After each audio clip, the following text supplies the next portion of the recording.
নমস্কাৰ, আপোনালোক সকলোকে স্বাগতম জনাইছোঁ অসম ফিউচাৰ ইউটিউব চেনেল। আশা কৰোঁ আপোনালোক সকলোৰে খবৰ ভাল। প্ৰজ্ঞান ভাৰতী স্কুটি স্কেমৰ নতুন আপডেট আহি গ'ল। এই প্ৰজ্ঞান ভাৰতী স্কুটি স্কেমৰ আণ্ডাৰত কোনবিলাক ষ্টুডেণ্টে স্কুটি পাব আৰু এইবাৰ ইয়াৰে কিছুমান নিয়ম সলনি কৰিছে, কি নিয়ম সলনি কৰিছে এই সকলোবিলাক তথ্য এই ভিডিঅ'টোত জনাম। তো ভিডিঅ'টো স্কিপ নকৰাকৈ সম্পূৰ্ণকৈ চাব।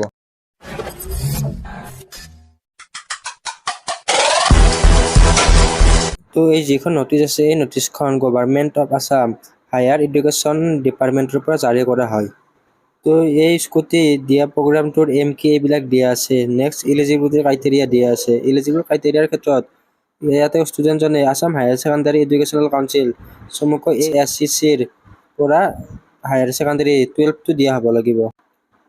নেক্সট পাৰ্চেণ্টেজ ইলিজিবিলিটি, তো গাৰ্লছৰ ক্ষেত্ৰত 60% বা তাৰ ওপৰত থাকিলে স্কুটি পাব আৰু বয়ছৰ ক্ষেত্ৰত 75% বা তাতকৈ ওপৰত থাকিলে স্কুটিটো লাভ কৰিব। তো এইখিনি হৈ গ'ল নৰ্মেল ইলিজিবিলিটি। তো নেক্সট কিছুমান ষ্টুডেণ্টে এইখিনি মাৰ্ক থকাৰ পিছতো ইলিজিবল নহয়। তো কোনবিলাক ষ্টুডেণ্ট ইয়াতে ইলিজিবল নহয়, ইয়াতে D নম্বৰ পইণ্টটো চাব পাৰে, student in the betterment and reappearance category are not eligible. তো যিসকলে বেটাৰমেণ্ট বা আৰু পুনৰবাৰ এক্সাম দিছে সেইসকলে ইয়াতে এলিজিবল নহয়। বেটাৰমেণ্ট বা কম্পাৰ্টমেণ্টেল দিয়াসকল এলিজিবল নহয়। তো নেক্সট E নম্বৰ পইণ্টটো drop out students are also' not eligible for the scheme. তো ড্ৰপ আউট ষ্টুডেণ্টে ইয়াৰ কাৰণে এলিজিবল নহয়। তো এইটোৰ ওপৰত অলপমান ভিডিঅ'টো শেষ কৰিবলৈ ব্ৰিফলি ডিছক্ৰাইব কৰিম। তো নেক্সট F নম্বৰ পইণ্টটো student have to be residents of state of Assam. তো অসমৰ স্থায়ী বাসিন্দা হ'ব লাগিব। তো নেক্সট পইণ্টটো হ'ল যে student must continue their study beyond 10+2। তো আপোনালোকে 10+2ৰ পিছত আপোনালোকৰ পঢ়াটো কণ্টিনিউ ৰাখিব লাগিব। যদি আপোনালোকে হাই ছেকেণ্ডাৰী পাছ কৰাৰ পিছত পঢ়াটো বাদ দি দিয়ে, ক'তো এডমিশ্যন নলয়, তেনেকুৱা হ'লে আপোনালোকে এই স্কুটি স্কেমটো লাভ নকৰিব। তো এতিয়া আমি ইয়াৰে E নম্বৰ পইণ্টটো চাওঁ, drop out student are also' not eligible for the scheme. তো আপোনালোকে ইয়াৰ কাৰণে যিকোনো ধৰণৰ কৰ্চত এডমিশ্যন ল'ব লাগিব, লাইক BA, BSc, BCom তেনেকুৱা ধৰণৰ কৰ্চত এডমিশ্যন ল'ব লাগিব।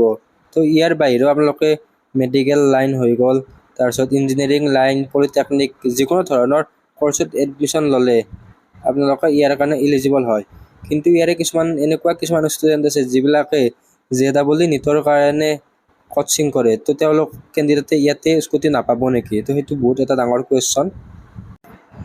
তো ইয়াৰ উত্তৰটো হ'ল নীট বা JEE দিয়া ষ্টুডেণ্টখিনি ইয়াৰ কাৰণে এলিজিবল হয়।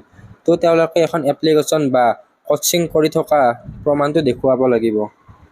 তো আৰু এনেকুৱা কিছুমান ষ্টুডেণ্ট আছে যিবিলাকে এনে নৰ্মেলি এডমিশ্যনটো BA, BSc এইবিলাক কৰ্চত লৈ লয়, কিন্তু সিহঁতে এক্সাম নিদিয়ে। তো তাৰ কাৰণেও কোনো প্ৰব্লেম নাই।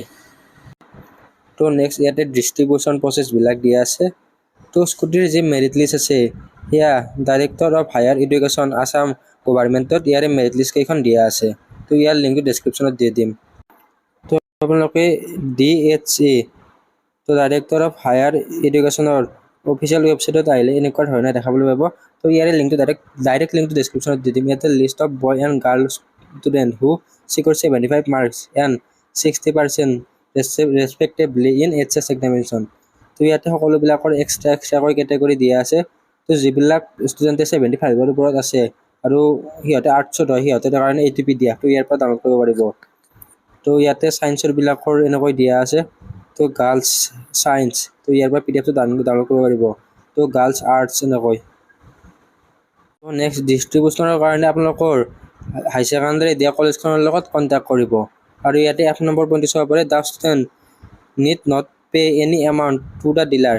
তো আপোনালোকে ৰেজিষ্ট্ৰেশ্যন বা ইঞ্চুৰেঞ্চৰ কাৰণে ডিলাৰত কোনো ধৰণৰ পইচা দিব নালাগে। যদি আপোনালোকৰ ডিলাৰৰ মানুহে পইচা খোজে তেন্তে আপোনালোকে এই নটিচখন দেখাই দিব সিহঁতক। তো এই ভিডিঅ'টোত এইখিনি আছিল। তো আশা কৰোঁ আপোনালোকে ভিডিঅ'টো ভাল পালে। তো ভিডিঅ'টো আপোনালোকৰ বন্ধুবৰ্গৰ সৈতে শ্বেয়াৰ কৰি দিব। ধন্যবাদ।